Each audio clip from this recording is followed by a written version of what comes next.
Hey Frag fam, Corbin here again from Northwest Scent. So today I was trying to think of a video topic, something a little bit different and off the wall but pretty interesting at the same time. And then I was like, hey, let's give some credit to some underrated fragrance houses. So that's exactly what we're going to be doing today. I'm going to be talking about 3 houses that I find are extremely underrated relative to what I think they actually put out, like their products. So really solid products overall, but they don't get as much credit as the big D1 players like Creed, Parfums de Marly, Raja Parfums, etc. So if you want to hear about these 3 fragrance houses and why I think they're underrated, please stick around. But first, let's roll that intro.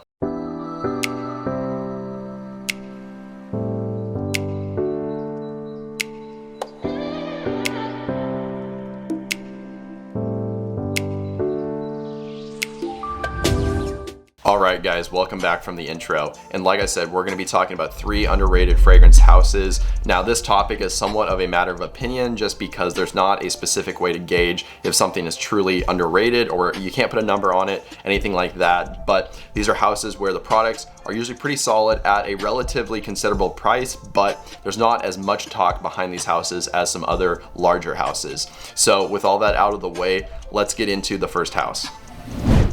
Okay, so the first house I want to talk about, and this is in no particular order, is Penhalgens, which I talked about yesterday. I did some first impressions on 2 Penhalgens fragrances that I picked up. So if you guys want to go see that video, be sure to check it out. But as of current, I own 3 fragrances from the house, which isn't a lot. So I'm not super familiar with them, but I have sampled a few others. I think I've tried about 5 or 6 at this point.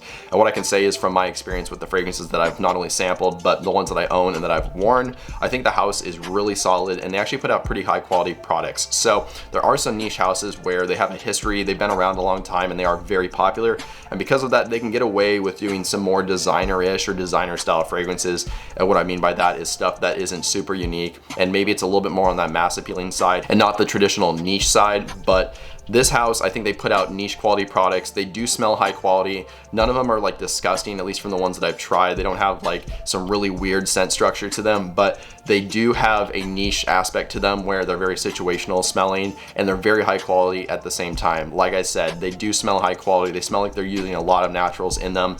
And the ones that I have worn, even the fresh ones that I have gotten decent longevity as well. So pretty good performance for what you're paying for, really high quality smelling product. And you can typically find these fragrances priced between $100 and $200, somewhere in there.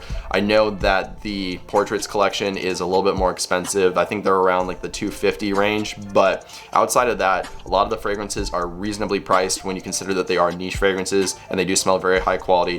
And I think it's just a great house overall. There's not really a house DNA, which you can get that with some houses where whether it's a line of fragrances or the entire house, they have a very like specific DNA to them and you can tell it's a fragrance from that house. You get a lot of variety with Penhalgens, which is really cool. So if you're after something where you want to collect lots of different fragrances from a house and get lots of different smelling fragrances, not stuff that is similar to one another, Penhalgens is good for that. You get lots of variety, high quality, and decently priced as well. So just a great house overall, definitely one worth checking out.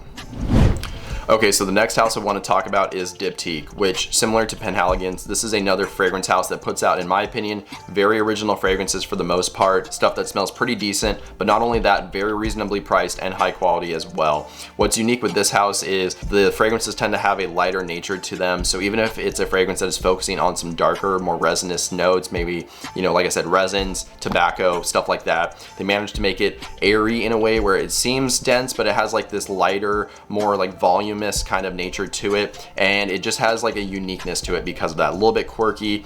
The fragrances are a little bit off the wall. Nothing that I've tried really is off-putting or smells bad. Like I said, lots of unique stuff, and if you're after something that is appealing but very unique at the same time with a lighter kind of airier nature to it, this is a house you absolutely have to check out, and very reasonably priced as well. Typically the eau de toilettes, which go in the 50 and the 100 ml bottles, are between like $130 and $180, and they also have an eau de parfum line, which I think is about $190. So all of their fragrances are under $200, then that is full retail. So you're paying close to half, if not less than half, compared to some other niche houses for an equally high quality product, something that is maybe even a little bit more unique and just smells fantastic. So an absolutely awesome house. If you guys have a chance to sample Diptyque fragrances, I definitely recommend it. That is the second house that I think is extremely underrated.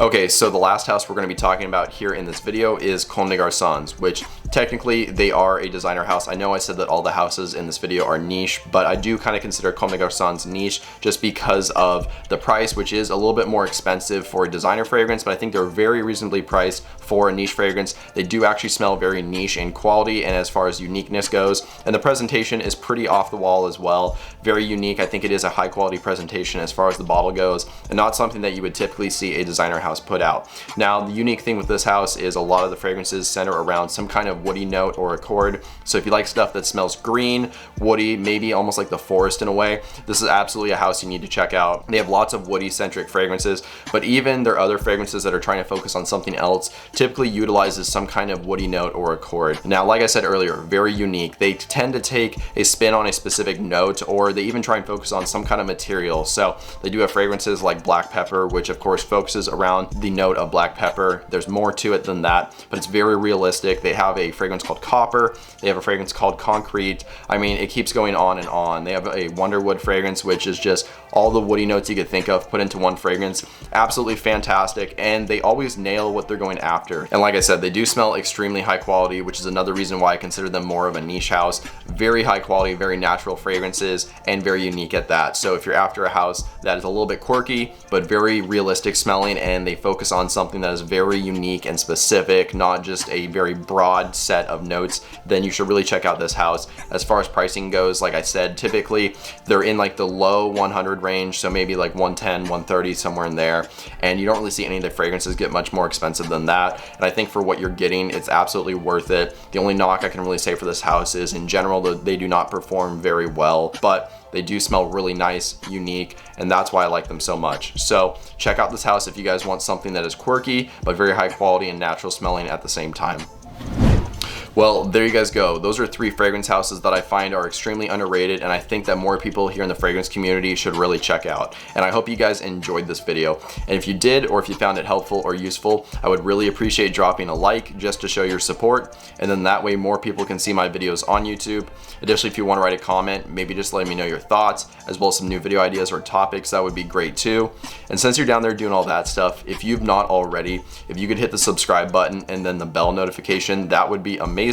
That way you stay up to date on new videos whenever they get released going forward. But with all that out of the way, that's all I really have for you guys today. So I hope you have a good one. Stay healthy, stay wealthy, and smell great.